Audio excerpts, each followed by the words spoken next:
La réputation d'Émilie n'est plus à faire. 2 fois vainqueur du Grand Raid, elle ne manquerait cette course pour rien au monde. La Réunion représente pour elle l'essence même du trail. Tout ce qu'elle vient chercher dans ce sport, la nature, l'évasion, l'aventure, mais aussi l'aspect authentique et non épuré des choses, elle le retrouve dans ce qu'elle appelle la diag. Moi j'ai commencé le trail réellement en 2009, c'est ma première saison. Et notamment j'ai découvert l'ultra trail au travers du Grand Raid de la Réunion cette même année-là. Et je suis tombée amoureuse à la fois, on va dire, des longues distances et de la Réunion. J'ai trouvé exactement ce que je cherchais au travers du trail à la Réunion, c'est-à-dire le décor un peu exotique, l'ambiance, le parcours bien technique, voilà, tout plein de choses qui font que c'est vraiment une course unique.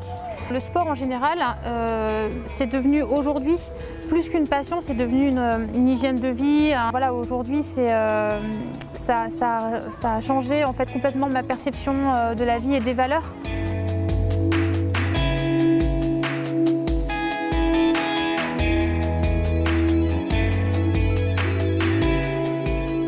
Moi, j'ai vécu 3 grands raids. Mais on va dire deux très beaux grands raids et un pas du tout très beau, l'opposé. Et du coup, j'ai vécu le meilleur et le pire. C'est-à-dire que sur un même environnement, dans un même quasiment contexte, c'était vraiment... d'un côté, j'ai vécu 100% plaisir et de l'autre, c'était complètement l'inverse parce que voilà, parce qu'à un moment donné, la course, vous la gérez plus ou mal et parce que vous sortez en fait de votre bulle, quoi, de votre univers. Mais heureusement, le trail et l'ultra, c'est pas que de la douleur, loin de là. Mais c'est vrai que sur 160 km, on a le temps d'avoir des grands moments de plaisir, des grands moments d'euphorie. Et à l'inverse, on a des grands moments de fatigue. On peut en avoir.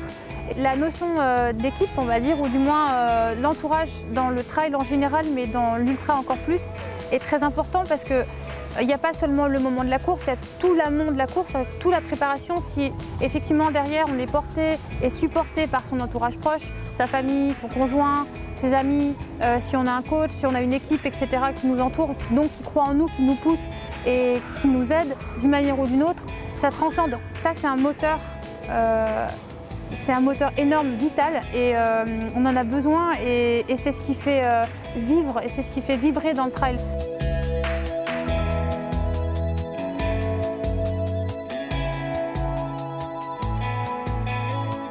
Moi je fais de l'ultra parce que dans l'ultra, on vit des émotions, on vit des choses, on va jusqu'au bout de soi-même et peu importe le résultat pour autant qu'on se soit fait plaisir, qu'on ait donné le meilleur.